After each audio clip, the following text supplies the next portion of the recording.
Hello everyone, and welcome to the 30-second plagiarized episode of Analyzing Evil, featuring Karl Jobst from the Billy Mitchell Saga.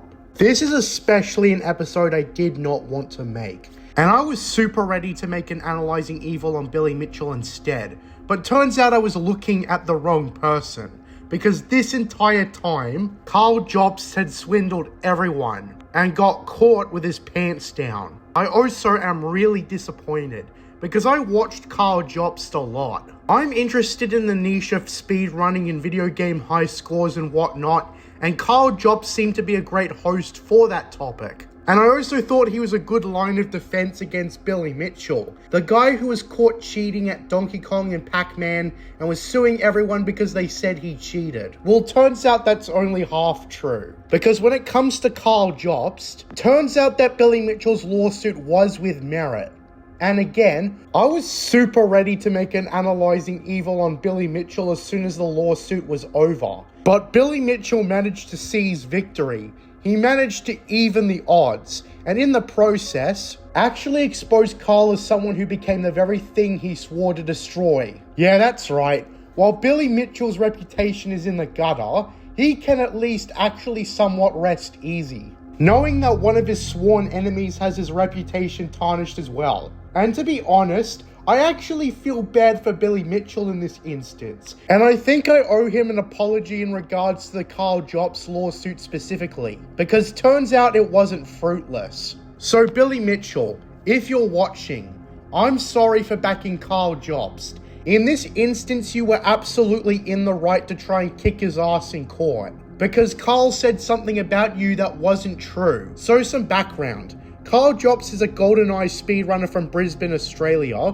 with numerous achievements in his career, such as beating the time for one of the levels in GoldenEye, which stood for over 20 years. He was well respected as a YouTuber, making videos exposing cheaters in video games, whether it be Minecraft, Super Mario, Trackmania, pretty much any speedrunning community. If it existed, Karl Jobst probably talked about it.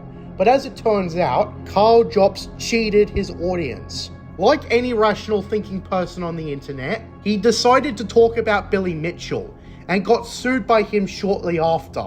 However, Karl Jobst was able to create the impression that the lawsuit was about Billy Mitchell cheating at Donkey Kong, when really, it was about the late YouTuber Apollo Legend and his decision to, well, you know the word. Karl incorrectly stated that Apollo Legend dealt with immense stress due to the lawsuit, and that's why he's no longer with us. In short, it's Billy Mitchell's fault. Yeah, it turns out those statements were what Billy Mitchell was suing Karl over.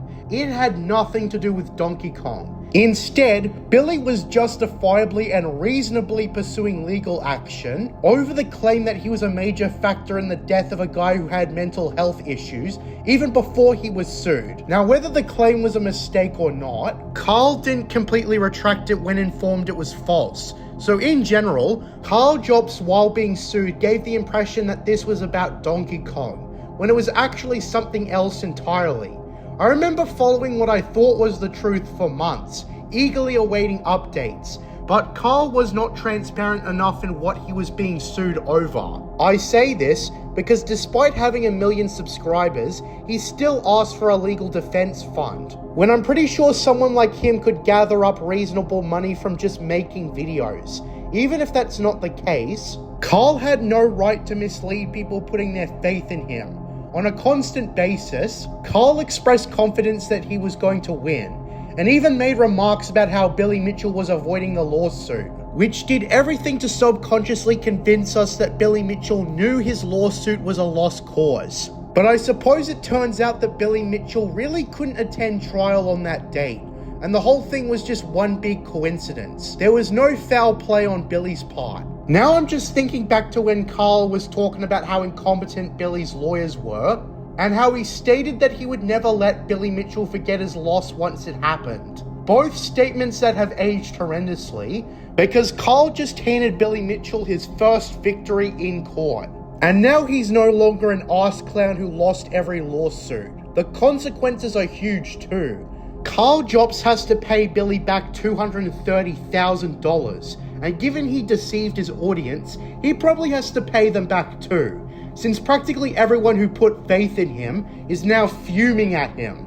So in short, he's got to pay back double to two parties. And on top of that, his reputation is now tarnished. Since he lied about the nature of the lawsuit, Karl Jobst, who propped himself up as a hero standing up for free speech and the ability to call people out for cheating, has now become the villain because of how he fooled everyone. I probably wouldn't have believed Billy's side of the story, but now that the ruling has come out from the judge, who is meant to give an unbiased assessment of both sides, he ruled in favor of Mitchell. And now Mitchell gets to gloat all he wants. His losing streak is at an end, and he has Karl Jobst to thank for it all. He's been very public in his gloating over Karl, while Karl has had to admit that he gave Billy Mitchell his first win, and suck it up after expressing absolute confidence that it would never happen. He essentially played himself. Whether Karl Jobst will make a video addressing all this is uncertain, but what is certain is that Karl has broken the trust of everyone. Everyone saw him as the hero fighting off evil forces, and perhaps he was that for a time. But the thing is, you either die a hero or live long enough to see yourself become the villain. And Karl Jobst was simply the latest fallen hero. I don't like admitting when I'm wrong, but it was wrong of me to mindlessly back Karl against Billy Mitchell, and thus I owe Mitchell an apology in this regard.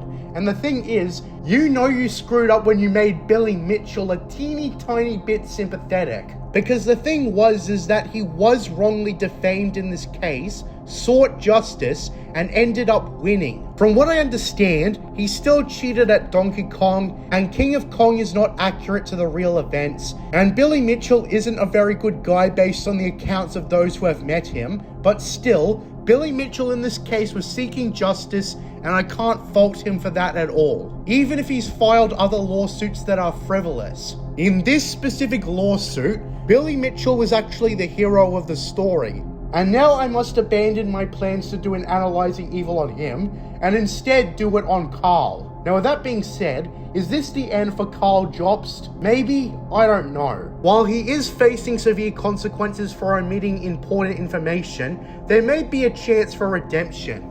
Obviously he has to pay back Billy Mitchell, which is completely fair as he did legitimately defame him, but also probably everyone else who gave him money.